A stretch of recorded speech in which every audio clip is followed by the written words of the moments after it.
Hey guys, welcome back to my channel. My name is Noelle, and today we are going to talk about how you can get started in running.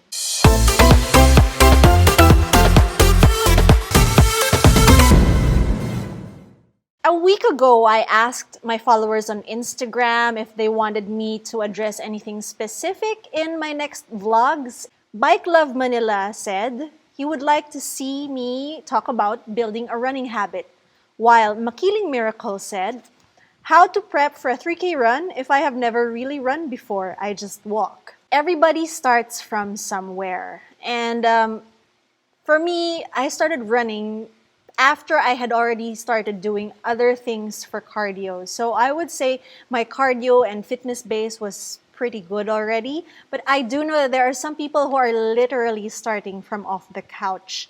And the approach to that, to getting to running from the couch, should take some more care. I just want to dispel some myths about starting running. And the biggest myth that I keep hearing from people is that when you start to run, you have to run all the way through your workouts. And that's actually not the case. Running builds on walking, and simply walking actually builds your cardio base. So if you haven't done anything at all, nothing for fitness, then you have to start from the very basic, which is walking. And there is no shame in starting from walking. So you don't have to run all the way through your sessions to get started in running. In fact, the one Couch to 5K program that I designed for MX Endurance starts off time-based and is comprised mostly of walking. And then as your fitness grows throughout the entire program, then you can start adding in some running. And then you can cut out the walking slowly until you're running all the way completely through a training session. When you run, it's a motion that really gives your body a beating, because you're basically taking on multiple times your weight every time your foot impacts the ground. So your body bears the brunt of that. I think it's about 10 times your weight when you strike the ground while running. And if your body isn't used to that, then naturally you're going to feel some pain and soreness following day.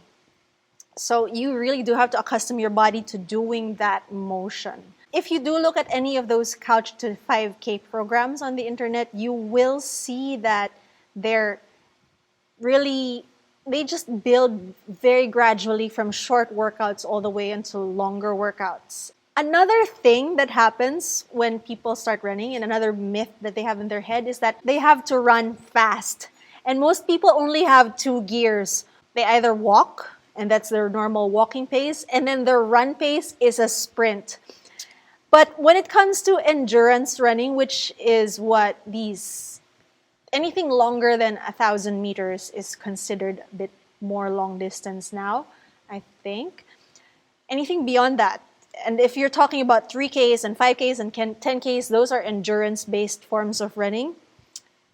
Most of the training that you do is done at a jog pace where you can actually talk.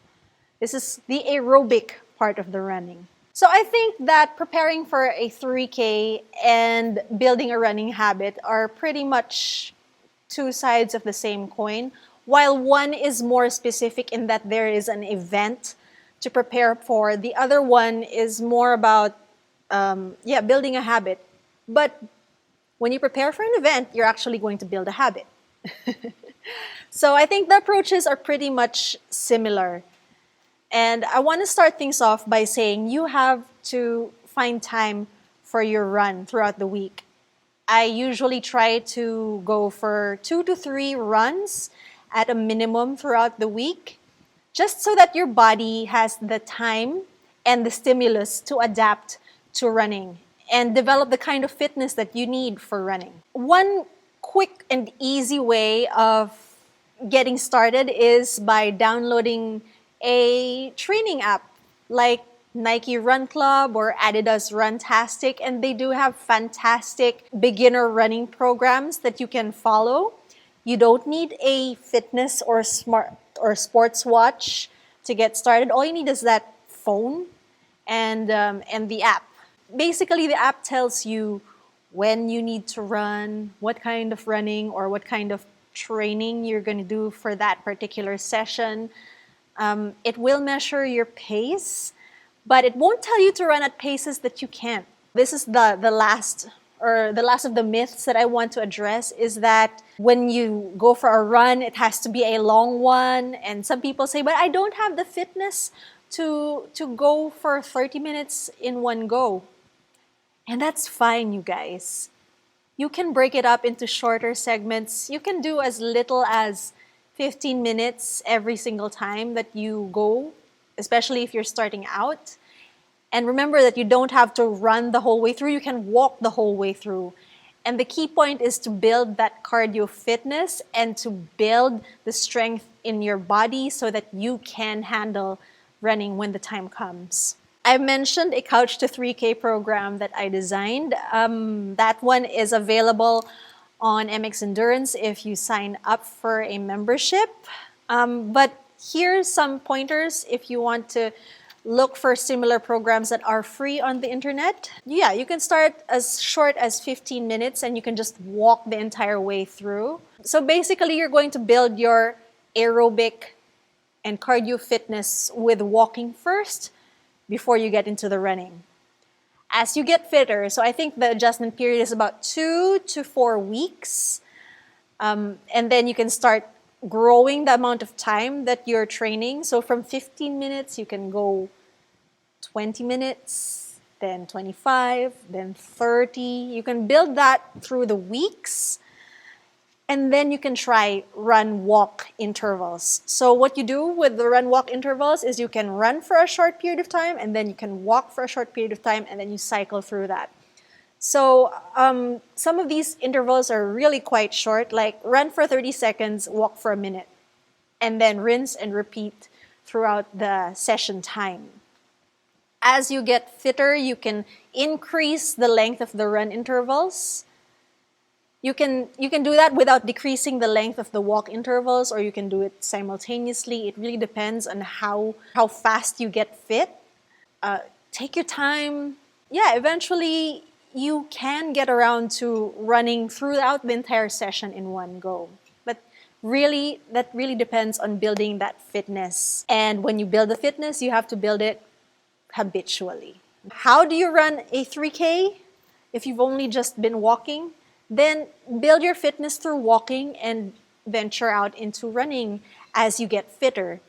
How do you build a running habit? Make time for it. I know that Bike Love Manila is an avid cyclist, so the same way you put time in your week for your cycling adventures, put time in your week for running.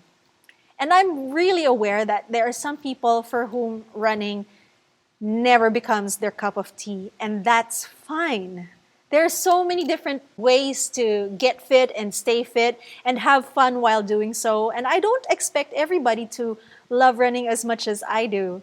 So yeah, try to work running into your lifestyle and it becomes a habit, and then eventually, you know what, your body's going to start looking for this sort of exercise. Alright guys, it's been a really short video this week, and that's because I accidentally dumped my laptop on its head, and so now it's at a repair shop and I'm using some borrowed equipment.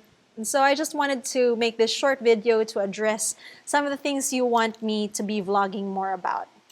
So next week we'll take up something else. If you like this video, please give me a thumbs up. If you haven't yet, please subscribe to my channel, and I will see you again next time. Bye!